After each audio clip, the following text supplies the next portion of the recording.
Operation सिंदूर पर 7 मई 2025 को हुई प्रेस कॉन्फ्रेंस के दौरान भारत ने अपनी प्रतिक्रिया को केंद्रित, संतुलित और गैर उत्तेजक बताया था।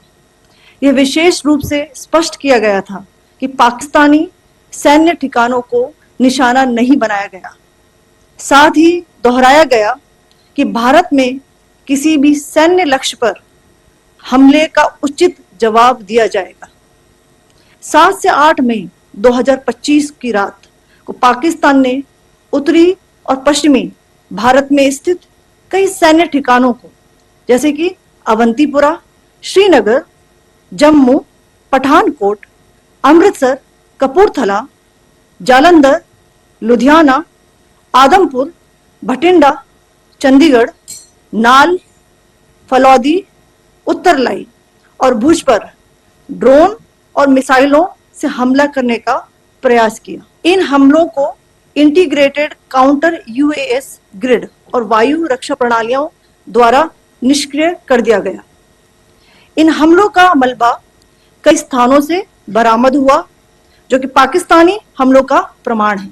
Pakistan attempted to engage a number of military targets in northern and western India using drones and missiles. These places included Avantipura, Srinagar, Jammu, Pathankot, Amritsar, Kapurthala, Nal, Jalandhar, Ludhiana, Adampur, Bhatinda, Chandigarh, Falodi, Uttarlai and Bhuj. These were neutralized by the integrated counter unmanned aerial system and other air defense systems. The debris of these attacks is now being recovered from a number of locations that prove the Pakistani attacks. आज सुबह भारतीय सशस्त्र बलों ने पाकिस्तान के कई स्थानों पर वायु रक्षा रडार और प्रणालियों को निशाना बनाया। भारत की प्रतिक्रिया समान क्षेत्र में समान तीव्रता के साथ की गई। यह विश्वसनीय रूप से ज्ञात हुआ कि लाहौर में स्थित एक वायु रक्षा प्रणाली को निष्क्रिय कर दिया गया।